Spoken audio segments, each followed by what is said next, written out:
Welcome to another episode of the Testing Peers podcast. Today we're going to do something a little bit less structured, amazingly enough, than usual. We're going to be looking a little bit at ranting. Hopefully mostly testing ranting, but we'll see. Before we get stuck in, I'd like to give the guys a chance just to say hello. So tonight I'm joined by David. Hello. Russell. Hello. Simon. Hello. And I'm Chris. And this episode is sponsored by Saffron QA, who are specialists in testing recruitment and a range of bespoke recruitment services across the UK, specifically for QA. And they have been our sponsors now for a good year now, and they are super. We're really thankful for Ben. Please check out saffronqa.co.uk, check them out on the socials and in the show notes. So, Simon, what have we got for us today? What have we got for us today? What have you got? What have we got? Wait, what have I got? Are you beginning the ranting already? Well, we could get going. This could be a bit of a therapy session, I feel. But I thought, given we're talking about ranting, what have been some of your non-testing frustrations that you've encountered recently? Let's say that since the pandemic. What have been your frustrations outside of work that you've really... Pandemic related or not? Pandemic. Let's just not get political. Okay. Avoid politics. Okay. Mask wearers on public transport. People that are on the public transport with a mask, when this is being recorded, legally, just being removed. But before it was removed, the restrictions, where they had the mask around their chins. So there was no reasoning to say that they wouldn't need a mask, but then they clearly aren't wearing it over their faces. That has been a big annoyance. I think it's a polite word for me.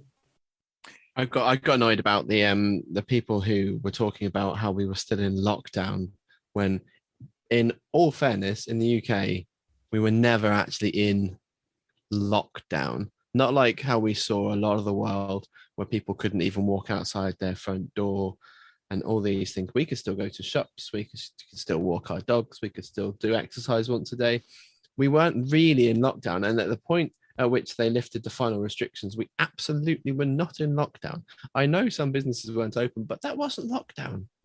And that really irritated me because I know people who are in the countries where they had proper lockdown. I know we didn't have anything like that here. And the newspapers really didn't help any of this situation. So really, I'm just going to blame the newspapers. It was different last year, wasn't it? When it first started. Still wasn't a proper lockdown, mind you. We could still go to the shops and still walk our dogs and still do our exercise. Without a license to be able to do it. Without having to download a special license to go out and show the police on the streets and all these things. It just wasn't the same. Like at schools where you have to have a form to go to the toilet for the teacher sort of thing. Yeah. For me, I think it was sort of the frustration that I felt for the kids in learning for schools and the different ways that schools did do their online learning, and just the frustration of seeing motivated children just lose faith in learning. Yeah, that was a massive frustration. And it's no one's particularly fault because we were all finding our feet, but I do think we've lost a generation to a certain extent and their enjoyment of education. I would agree with that. I think especially the second lockdown over Christmas time. The first lockdown, it was all very novel. There was no expectations of anyone to do any work school-wise. I mean, obviously, we still had to work. School-wise, there wasn't an expectation. They were just told to just embrace being in lockdown with your family and etc. Second lockdown over Christmas and the New Year, it was very much you're going to be sat in front of Google Classrooms for half the day. And as a 6-year-old, my son lost all interest in being in front of a computer, wanted to touch his friends, wanted to be with his friends, that kind of closeness, being physically in the classroom again. So that was quite hard to watch. But I think one of my biggest frustrations, and Chris touched on it as well, is the scaremongering that has played a big part in this whole pandemic, with the newspapers putting out worst case scenario all the time on how bad it is. And I'm not saying it hasn't been bad, it has been bad. But even now, when everyone's vaccinated and everyone, or majority are vaccinated, and the numbers are quite low. Yes, people are still getting COVID. There still seems to be this thing that it's the worst thing in the world that's going to kill everyone and we all need to stay in our houses, even though the flip side, everyone's wanting to go outside and do everything. Now it's opened up. It's a very confusing world. And I think it's been very frustrating from that perspective, because while we're trying to be very sensible, very guarded about it all, it's been very easy to walk into a scenario where people are not following the rules and not caring about it. Just walk into a local park and you see people absolutely all over the place, no social distancing, big groups of people before the restrictions were lifted. And it just got you thinking, well, why are we trying so hard to stay within the rules when a lot of people are obviously getting frustrated earlier than we were? And like I said, I didn't want to get into blaming people and whatever else with this, but it's very difficult because it has been a very frustrating 18 months, I think, for everybody. With that, shall we move on to testing or work-related rants? Where do you start? Who's got something that's prominent in their mind that they want to rant about? Well, I was going to say, what's the worst rant you've seen someone else do? It's probably a good one to start with. So, like, if you've been witness to someone who's gone completely off it or off on one at a rant, either in a meeting or other space. Ooh, David. I did work with someone once who, well, it turned into a rant. He was quite annoyed by a particular bug that he found, and so therefore he stood up and punched his monitor and then was shouting at it. And I wasn't his manager at the time, so our manager had to take him aside and sort of remind him that that wasn't particularly professional in the workplace. But yeah, I was sitting behind him, so actually to hear someone bashing their monitor was quite disconcerting, and then for him to hear him shouting at it. So yeah, that's probably the most extreme rant I've ever seen. I've mentioned this particular developer before, that I was on one of the previous pods, that used to shout and scream quite loudly in the office, and I had to try and bring him down in certain scenarios. But he used to regularly just rant about anything and everything that frustrated him, and you could never tell whether it was something genuinely worth worrying about or whether he's just on one of his little taradiddles about the smallest little thing. But that was quite a regular thing of you'd hear him almost growl, scream, and then start expletive and swearing and ranting at his computer. A bit like you say, David, he may not have actually punched his screen, but he was definitely punching the desk, and he was definitely sort of getting angry with something. And half the time you'd go, is everything okay? Oh, yeah, it's fine. Don't worry about it. And he'd just carry on. But sometimes if he was really riled, he would literally just flip, and that'd be it. You'd be in the firing line because you disturbed him. And then, So I'm thinking more like, I've seen a bunch of rants on Twitter, a lot of them. Sometimes you look at them and go, uh-oh, because you can just tell that, someone's trolled or about to be trolled.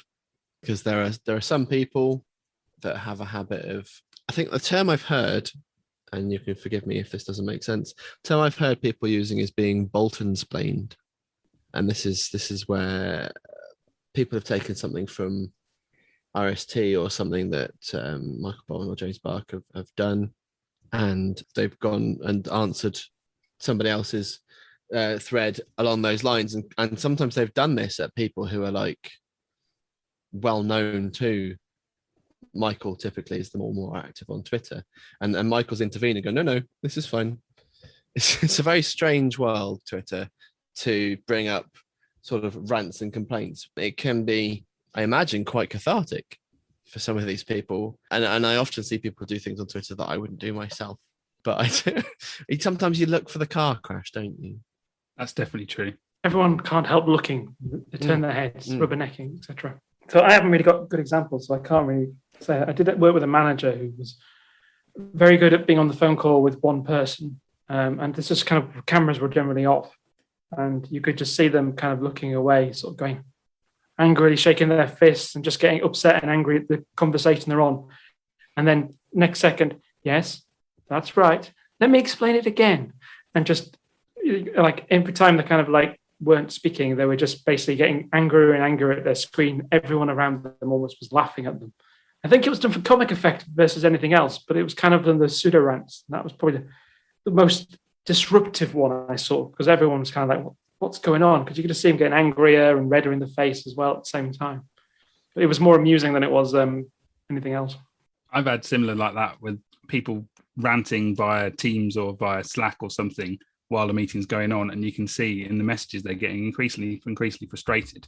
But like you say, as soon as they're asked to speak, there's no signs of that ranting at all. They're very polite, very nice, very, exactly what they need to do in the meeting. But then you're getting full capitals, expletives, everything in the chat window because they're frustrated by what's being said. You should see how we talk about you during these calls. Yeah, I can imagine. Yeah, I can imagine. Yeah, I dread to think. It's that private chat channel you've got set up on Slack, isn't it? It's WhatsApp, actually, when we're doing the podcast. Yeah, okay. I've been exited of the group. We just create a new one. The other thing I was going to say is, as far as rants, one that sticks in my mind, and I won't name names, one of my very first experiences of Twitter was against a blog post that I wrote very early on, my first blog post on testing. So if you want to go back and see how naive I was about testing at that point, it's about 2010, I think I wrote it. And I didn't even know who this person was at this point. And suddenly there was this long tirade of how wrong can somebody be, was the first line of the first tweet. And I was trying to find the tweets now so I could read some of them, but I can't search my history on Twitter that far back. And it was just about 10, 11, 12 tweet thread long of all the things that I'd got wrong in the article. Most of them were semantics. I'd used test instead of check in their eyes. And the ways you said you weren't going to name any names, son. Well, that narrows it down to half the testing community, doesn't it? But it was a rant aimed at me almost as well, although they never actually named me. It was just they used my article. Yeah, and that's always stuck in my head as, there's more constructive ways to talk to someone about their article rather than shaming them on Twitter of all the things that you think are wrong. And it's always stuck in my mind as something that it didn't start me off in testing in the right way. It made me want to prove them wrong almost, as far as, no, you've misunderstood me or whatever else. I didn't go back and rewrite my blog. I stood by what I'd written. I haven't looked at that blog for about 10 years now, so I don't know how it stands up now, but I'm sure it's dated. That's always stuck in me as far as a rant aimed at me. Have any of you ever experienced anything aimed at yourselves? Not like a trolling kind of, that sounds a bit trolling. Possibly. I've not necessarily had that sort of thing aimed at me before. I think I've definitely had sort of passing comments where someone's talked about maybe like my team when it was just me, or like those people, and that you're within earshot, they can hear you, and it's kind of passive aggression like that. I don't think I've been called out for much. There was one IT manager who once called me out for apparently damaging a pool laptop, and he decided to do it by emailing the entire IT department, the company secretary, and my manager in a sort of a group email to suggest that I needed to look after company property better. And it was the first I'd heard of it. I didn't even know the thing was broken. It took me 2 weeks to go and talk to him thereafter because my manager just told me to leave it alone. And I just sort of said, like, why would you do it in such a public forum to call someone out for something you're not happy with? His intentions apparently were very honourable. He was trying to do it to make sure there was no sort of underhanded accusations of bullying or this, that, or the other as things have happened. But I sort of mentioned that had I known and had he known how I perceive these sorts of things, there's no way that way of communicating something when I knew nothing about it was ever going to be the right way to do that sort of thing, because it just came across as a huge threatening sort of chastisement for something that I had literally no idea about. And I said, like, put the shoe on the other foot, or whatever the phrase is. I just made up a new one. If that happened to you, how would you feel? Like, legitimately, if I just called out the whole department and emailed you and your boss and the company secretary about something I wasn't happy you did, how would you feel if that was the first time you'd ever heard about it? And it was like, well, funny you say that, it's happened to me. Like, well, did you like it? No. Like, there was definitely, and there isn't a lot of consideration often for the person that you aim this sort of trolling or calling out or passive aggression. I don't think that's a particularly nice thing. I don't think it often comes with good intentions, and if it does, it's not well thought through. I was going to say something similar, actually, that ranting can be quite a dangerous thing, especially if you make it personal. The example I gave was a guy taking it out on getting frustrated with an object or a bit of code or something. Therefore, it doesn't necessarily affect other people's emotional well-being, apart from the fact that having someone hit a monitor behind you. As soon as you take personality, sometimes we can get so caught up in the moment that actually all our stream of consciousness just comes out, and it isn't necessarily about that, but we just get so frustrated that actually we don't always think about the consequences. And that is when rants can become quite very personal and can have negative effects on people's relationships and also their working environment, because it can be really quite destructive. That's one topic we've managed to cover quite quickly. How about something to do with like actual testing? Have you got like a testing story or something you could rant about that's not to do with trolling or passive aggression? What, like QAs being blamed for bugs and things like that? That's a good episode. We should record that one. Oh wait, have we done it already? Gosh. Exactly. There's a whole aspect of the make a tester stuff that Simon's done. There's a huge misunderstanding of it as a career, as a craft, and it's kind of undersold even as a thing that is done, let alone a job within software development. That whole thing can be quite frustrating, having to continually justify the time spent, the money spent, the reason that you are doing the testing and the quality activities, having to repeatedly do those things all of the time. And often you feel a bit broken record when you go through these things. I completely agree with that. I think for as long as I'm in this industry, there will still always be a misunderstanding, a misconception of what our value actually is. I don't think in my lifetime I will see testing being treated as an equal or in the right state that it should be. And certainly in areas I've worked, I'm sure there are companies that are ahead of the curve. I'm sure there are leaders that have managed to influence the business to a very positive light, but it just seems so hard work. It's like wading through treacle just to get any kind of traction on testing needs to be shifted left. We need to not be the last port of call. We need to not be the gatekeepers of quality. We need to not be, the ones that get blamed every time a production issue is found. Yeah. It's just, I'm sure we'll all continue fighting the good fight while we're here, but it's a constant battle. It's a fun battle, but it's a constant battle. And like you say, Chris, it is a continually repeated record of saying the same things, just in different scenarios. And I think that in that scenario, and I completely agree with you, Simon, there will always be people that see test as the bad guys of finding the problems. Why do you find the problem? No, you put the problems. It's it's just that there were problems there anyway. We're just highlighting them. That argument all the time. There will always be people that are negative against and see us causing problems rather than actually improving the quality of what we're actually doing.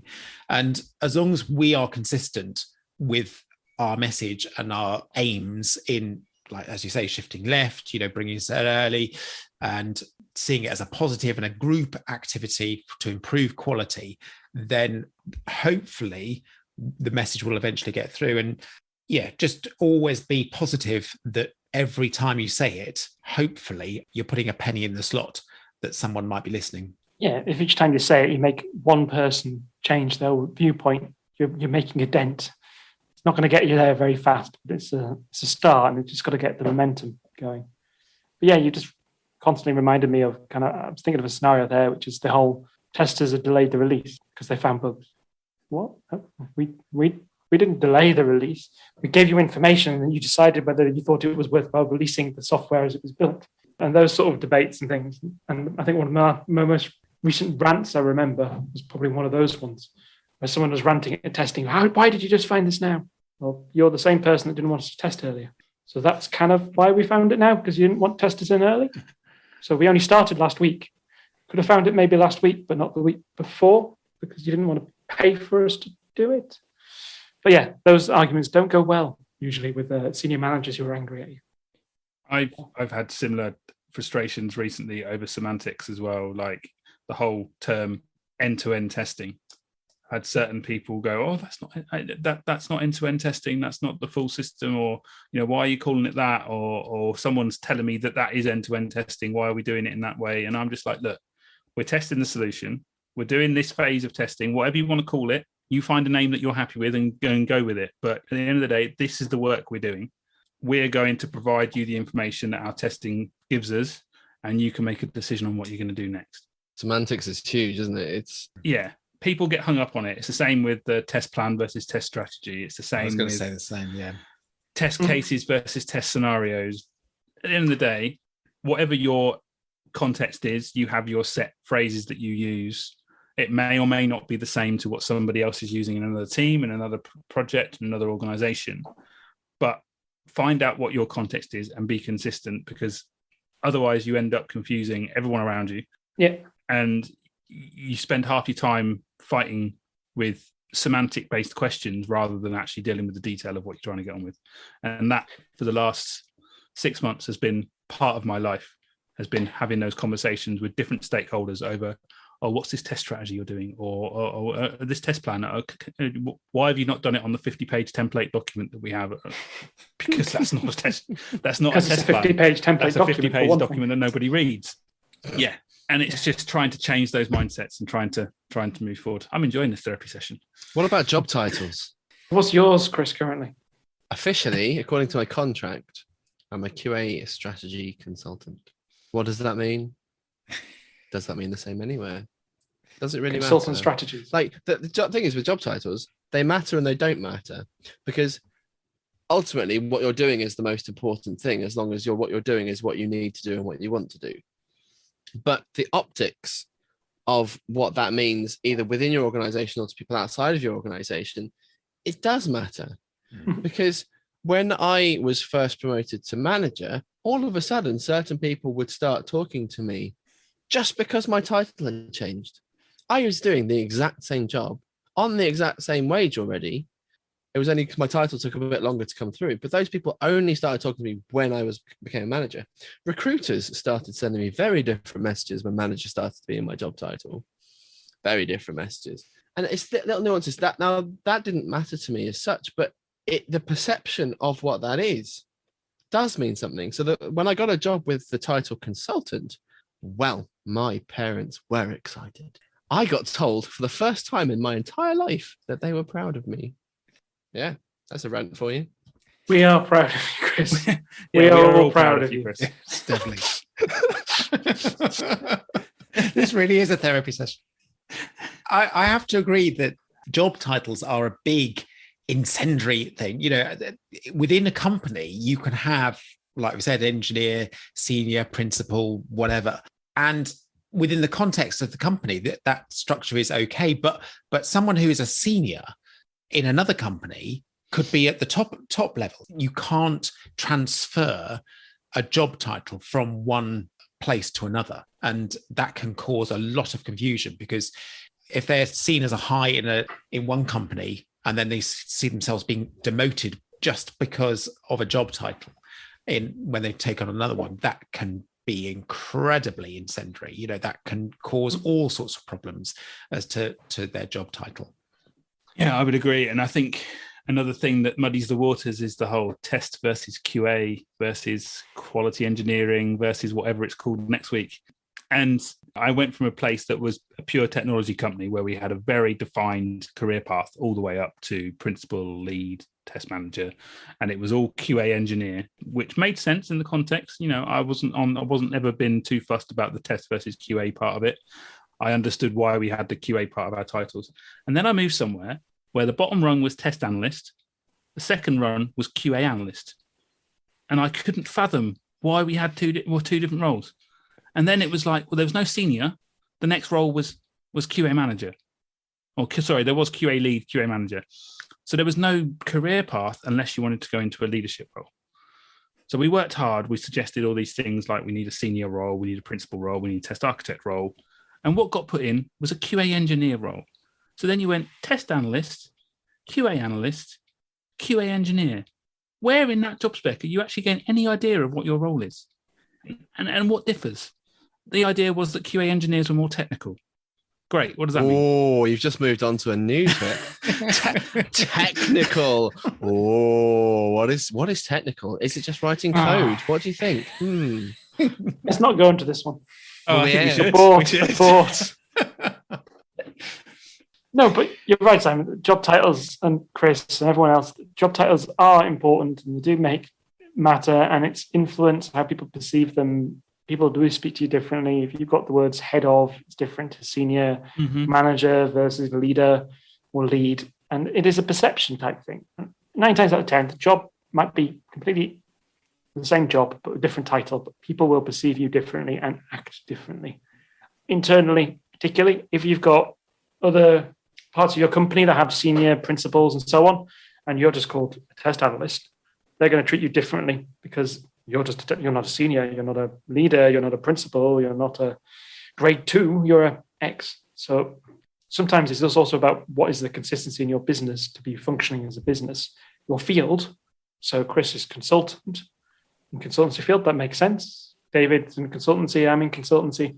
Consultant in the title makes some sense. You need your clients to understand what you are. We fill roles where I work, where the job title of the person and the role they're being filled completely don't match, but they do the job. And that's just kind of the nature of consultancy, that someone in my world that might be a senior in my business might actually do a tester job, or vice versa, because of this mismatch and all the different things. Ultimately, in the consultancy world, people do care less because it's temporary. On a client, it doesn't mean internally they care less. They want to be recognized internally, but it gets even more complicated when you start going into the layers of that. But yeah, job titles. Ooh, I've heard a few rants on those. Why doesn't your company just do this? Wouldn't it make sense to do this? Why can't we have an extra grade? I need a separate career path for managers, a separate career path for technical people, a separate career path for non-technical people. Whew, I've heard it all. This is good rantastic stuff. Have you ever ranted about a particular tool? Every day. Was it a test management tool? No, it was Microsoft based. Oh, but all their tools are so wonderful, Russell. I'm saying this because obviously we've all been implanted with Bill Gates' 5G chips presently. So it was something that should die quickly. Skype, particularly, ranting about that. I do like test and management tools. I think the one I like is called Jira. No extras, just Jira. I actually like Jira. You like Jira? Who's the administrator of the Jira though?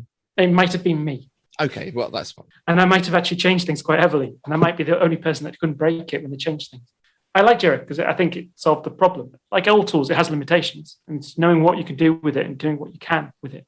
The best tools of all is pen and paper. If you can't even do pen, get a crayon. Go old school.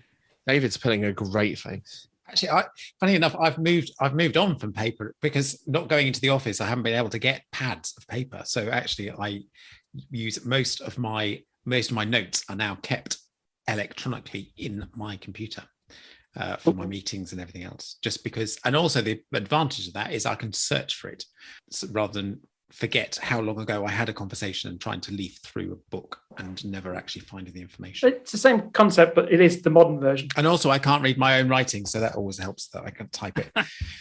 I've read David's writing. I can confirm David's writing is not legible. Well, he was a teacher, so it's part of the qualifications, isn't it? Should be a doctor, shouldn't he?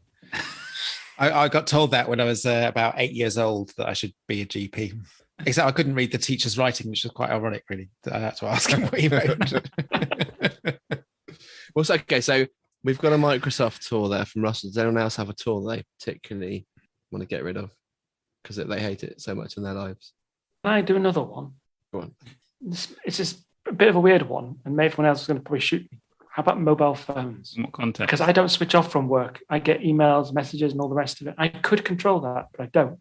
It's made my life so much easier, but also means I can't detach from it, from the internet, from games, from everything. But that's me. I would agree. I would sort of agree. Mobile phones have a use. I think the old style mobile phones where you can make a call, I think it's become blurred by having a computer in your pocket. Where I would draw the line is downloading chat channels or work company channels on your personal mobile phone. I would draw the line there, or definitely limit them so that the time was just within the working day and not pinging you at 11 o'clock at night. Yeah, that was part of the reason why I went for having a separate work mobile, so that I could leave it on my desk when I finish work. I don't. I wake up in the morning and the first thing I do once I've fed the kids and the dogs is go and get my work phone and see if there's any emails I need to respond to, which is terrible. And it's the same at the end of the day as well. I still check it before I go to bed to see if there's anything that's come in that I should have looked at.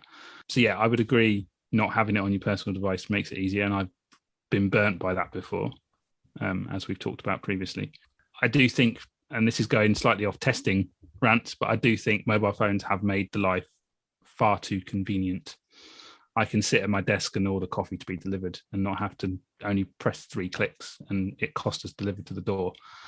It makes it too convenient, and it's very easy to not have to get up at all to do anything. And I try my hardest to not let that kind of thing take over, especially if I'm struggling in back-to-back meetings all day. And that's another rant I could go into, is back-to-back meetings, but I'm sure that's we could talk for hours on this. We could do a whole chat on meetings a different day. Yeah. I was just going to say quickly on the phones one. It's interesting because obviously Chris asked about technology or tools, and the tool I mentioned, mobile phones, the tool itself is amazing, capable of so much. It's us, it's humans, how we use them, our behaviors, adapting to them, wanting to please people. The tools can be fantastic, and it seems with testing tools like test management tools, they can be really, really useful. More times than not, the way in which we use them is detrimental to our health and to our way of working. And it's not the tool's fault, not always. Sometimes they're sold as these things that do these. It's often us, the people that implement them, the people that use them. I was going to say, I think the good can and should outweigh the bad, but that isn't always the case. And it's, as with all of these things, it is humans, whether it be ourselves or others, that have made them not always great. But yeah, I think the one bit of software I would like to just say that I have a strong hate for isn't the whole tool. It's merely the incredibly hungry part of Google Chrome, because I've got a lot of RAM on my computer and I don't have the most ridiculous number of tabs open. But my goodness, sometimes it just grinds to a halt. And it's like, why? Why are you using up all of my RAM and my GPU? Why? One thing I was going to say about the sort of rants about tools and things like that is that it goes back to sort of our biases as well, isn't it? Often we get lulled into the way of working. And so if we then have to change our way of working in order to, to conform to the idiosyncrasies of the tool that we're moving to, actually that can cause frustrations and the rants, because we're used to a certain way and we have to change our processes in order to do it. And when we're under stress and and something is not working right, our anxiety increases, and that's the time when the cork pops out and you just let rip. And it may not, and it can be the smallest thing that causes this rant that you will just explode. And again, you don't want to be collateral damage. You don't want to be caught in the collateral damage area as the expletives come out of your mouth. But that can be exactly what happens. It can come from just a small nugget that can cause these frustrations. We talked about it, didn't we, on the quality episode? We talked about, like, one of the definitions of quality is removal of friction. And so it can be just a little thing, a little annoyance with software, even if it's an update where they've moved something or there's something you have to do on a daily basis, creates that friction. That is very, very rant worthy. And on that note, we record this on Zoom. And when I click exit, I can't exit immediately. So I'll have said goodbye. I might have done a really, really fun wave. And then I've got to stop and have this little stupid look where I click leave and then something else to go. Where all the other apps have got like the hang up button. Boom, I'm gone. Come on, Zoom. Pull your finger out. I would say something on tools that's not directly with the tools, and it's more with the cold email sales pitches that come from tool vendors. Not all tool vendors, some are very good, but it just adds to this defiance in me. It's like, no, your tool can't help me. I don't want to talk to you. You have no idea what our context is. How can you tell me your tool's going to work for us? And it's just, sometimes the emails are like, hey, Simon, we've got a great tool. We know it will work well in your estate, blah, blah, blah, blah, blah. And it's just like, no, you don't know anything about me. You don't know anything about the team I'm working on. You don't know anything about what I'm doing. Yes, you probably looked at me on LinkedIn and see I work for airlines. Oh, we've worked with other airlines, so it'll have to work with yours. And it fuels, unless I've got a specific need of a tool that we're looking for, and we may be looking for a tool at the moment, but that's a different issue. It then, I I will actually seek out the ones that I think are worth looking into. I don't need 10 different emails of different vendors to come to me telling me that we're the best tool in the market, we're better than all of these, we work for these big companies, blah, blah, blah, blah. Great. In that context, it works. We do like free swag, and that will help us remember you when we do come to need you. So just remember that. Yes, Free to the swag. Free swag is a way to convince me your tool is worth buying. Well, not buying, just worth looking at. Yeah, I like Don't overcommit, Sam. We'll remember you later when we wear your T-shirt with pride, or socks, or any other item of clothing you wish to give us. Or face mask. Ooh, certainly. Yep. Yeah. So it's that, and you could link a similar thing. And again, it's not all recruiters, but it's the same with the cold emails sometimes from recruiters, especially when they say something like, "We've got this great job for you," and it's a very junior position, or it's a job that has no link to what you're doing currently. So where they've searched for something on you and they think you're a match for this role, just blows my mind how they're coming to that conclusion. And like I say, there are some very good recruiters out there, and I've worked with some really good ones, and we have a very good one in our sponsor as well, in Ben. But there are some that really do frustrate me when they send their emails and they haven't really given it any thought. No, I know what you mean, Sam. I recently got asked about a job as a warehouse manager. And yeah, okay, thank you for that. On that note, it's probably time to wrap up this ranting and let you all have your time back. So with the Testing Peers, thank you very much for joining us on this episode where we ranted. I hope you've enjoyed our rant, and hopefully maybe it'll help you rant a little bit yourself into your podcast, into your headphones. So thank you for listening. You can reach us at testingpeers.com, and you'll find that we've got a LinkedIn space, Facebook space, Instagram space, a Patreon space, and we also have emails. You can contact us at testingpeers.com, and you reach us on Twitter, which I almost forgot, which is probably where we're mostly on. So thank you very much for joining us.